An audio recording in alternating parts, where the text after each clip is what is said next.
시청자 여러분 안녕하십니까? 지방자치의 생생한 소식을 전하는 KLN 뉴스입니다. 첫 소식입니다. 전라북도 전주시 주택가 밀집 지역 곳곳에 일부 주민들이 주차 방해물들을 놓고 도로를 개인 사유지처럼 사용하고 있어 좁은 골목 주차 전쟁이 벌어지고 있습니다. 그 현장을 김진구 기자가 취재했습니다.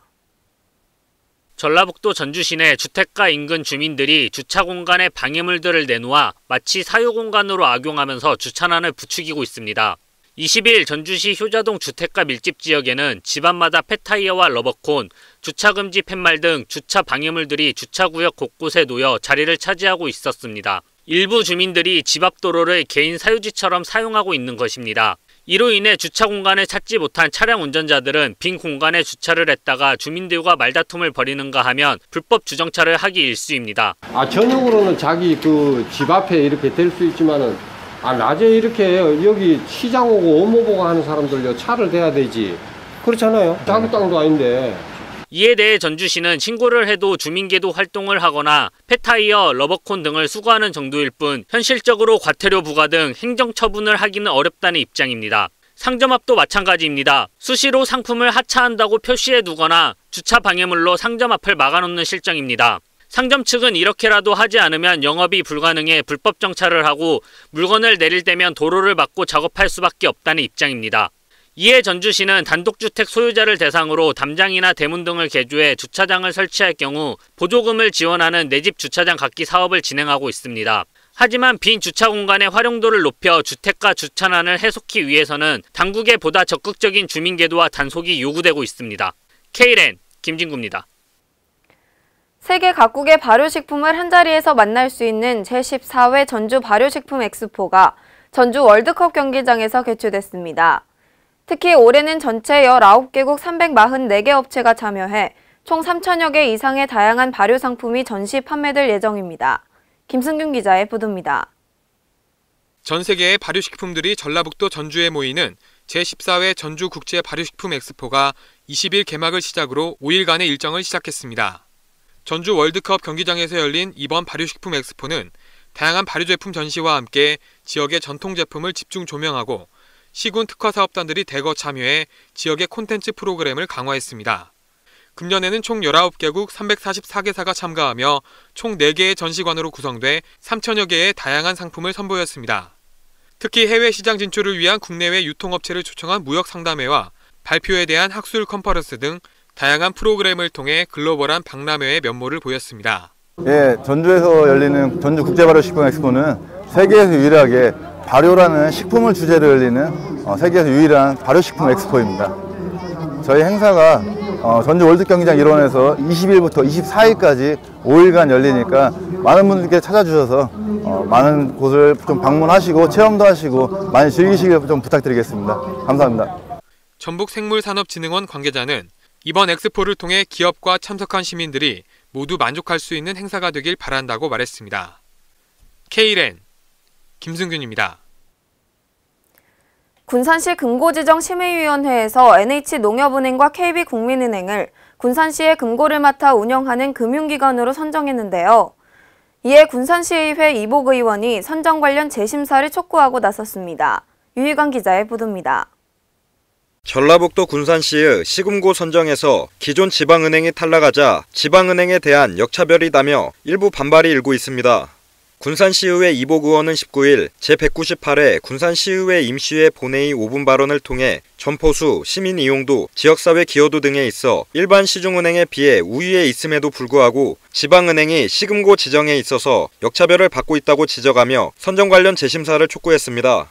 이 의원은 군산시가 어려운 지역경제 활성화를 위해 지역업체와 지역에서 생산되는 제품을 이용해야 한다고 외치면서 시민 이용도나 점포수가 턱없이 부족한 시중은행을 선정한 결과를 이해할 수 없다고 불만을 토로했습니다.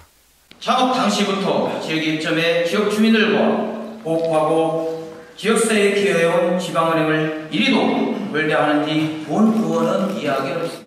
시금고 선정에서 탈락한 전북은행은 시중은행과는 비교할 수 없을 정도로 시민 이용도, 지역사회 밀착도, 지역사회 기여도 면에서 앞서고 있다며 군산시가 지방은행에 대한 배려를 하고 있지 않다고 비판했습니다.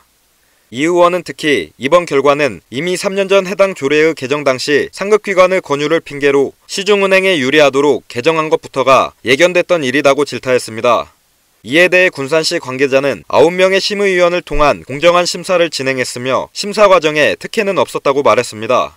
한편 군산시는 지난 14일 금고재정심의위원회를 열어 NH농협은행을 일반회계와 기금수탁금고로 KB국민은행을 특별회계 수탁금고로 각각 선정했습니다. K랜 유유광입니다. 가을철 정읍의 대표 축제인 정읍 전국민속 소싸움대회가 오는 27일부터 내장산 농경문화체험관 옆 특설경기장에서 열립니다. 대회 기간 정읍 한우고기와 농특산물을 판매하고 다양한 축산물 시식회도 마련될 예정입니다. 김성지 기자의 보도입니다. 제20회 정읍 전국 민속 소싸움 대회가 오는 27일부터 31일까지 5일간 내장산 농경문화체험관 옆 특설 경기장에서 열립니다. 전북 정읍시가 주관하는 이번 대회에는 청도와 진주, 의령, 김해, 창원, 창녕, 완주 등 전국 11개 시군의 싸움소 170여 두가 출전해 기량을 겨룰 예정입니다. 단풍으로 유명한 정읍 내장산 인근에서 소들의 박진감 넘치는 소싸움 대회 등 많은 볼거리가 있사오니 가족, 친지, 친구들과 많은 관람 부탁드립니다. 특히 전국대회에서 우수한 성적을 올린 최고의 싸움소들이 대거 출전할 것으로 예상돼 박진감 넘치는 진검승부가 펼쳐질 것으로 기대됩니다. 경기는 총 상금 7,610만 원을 두고 6개 체급별로 대진표 추첨에 의한 토너먼트 방식으로 진행됩니다.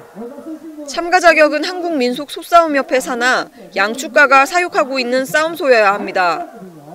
싸움소 개최 심사는 오는 27일부터 오전 12시까지 진행되고 대진표 추첨 후 본대회에 들어가게 됩니다.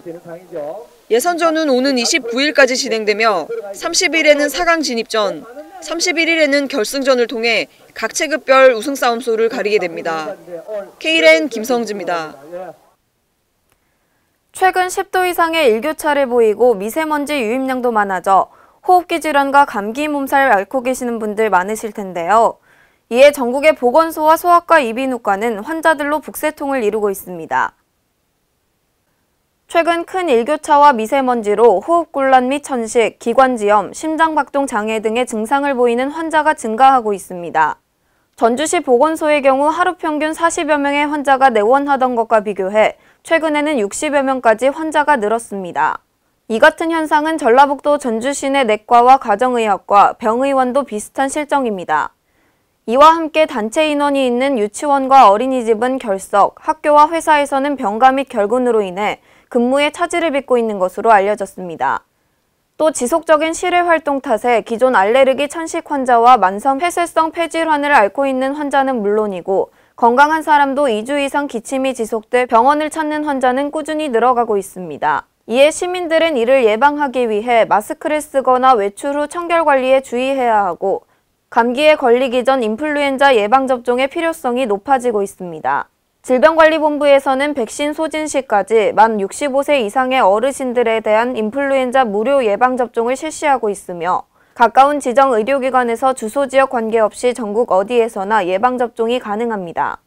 한편 연쇄 상구균에 의한 인두염은 10일이 지난 이후에도 치료가 시작되지 않을 경우 심장과 콩팥에 합병증이 생길 위험성이 높아 각별한 주의가 요구되고 있습니다.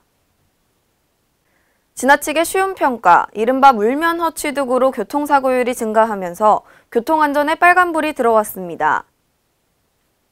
현행 운전면허제도 아래에서는 정신질환자 등이 손쉽게 면허를 발급받을 수 있어 이들에 의한 사고를 막을 길이 없습니다.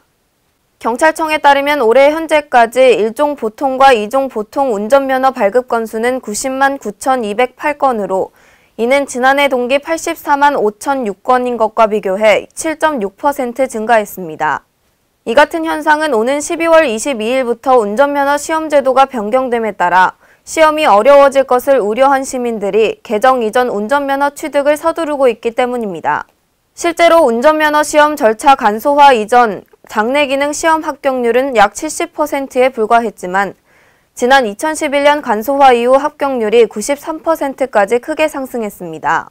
또 정신질환을 앓고 있는 사람이 병력을 감추거나 명의를 도용해 운전면허를 발급받는 건수가 지난 5년간 전국적으로 812건이 발생하고 해마다 증가 추세를 보이고 있습니다. 하지만 도로교통공단은 병력이 의심되는 신청인을 확인할 수 있는 제도나 방법이 마련돼 있지 않아 정신질환자 등에 대한 운전면허 발급에 구멍이 뚫려 있습니다. 특히 시력과 색각, 청력, 운동 능력 등의 신체 검사만 할 뿐 정신질환의 유무는 판별할 수 없는 상태며 당사자가 병력을 숨기고 면허를 취득하는 부정행위가 빈번히 일어나고 있습니다. 한편 운전면허 시험은 12월 22일부터 현재 730문항이던 문제은행이 1000문항으로 늘고 평가 항목이 2개였던 장내 시험은 7개로 주행거리는 50m에서 300m로 변경됩니다. 이상으로 KLN 뉴스를 마칩니다. 시청해주신 여러분 고맙습니다.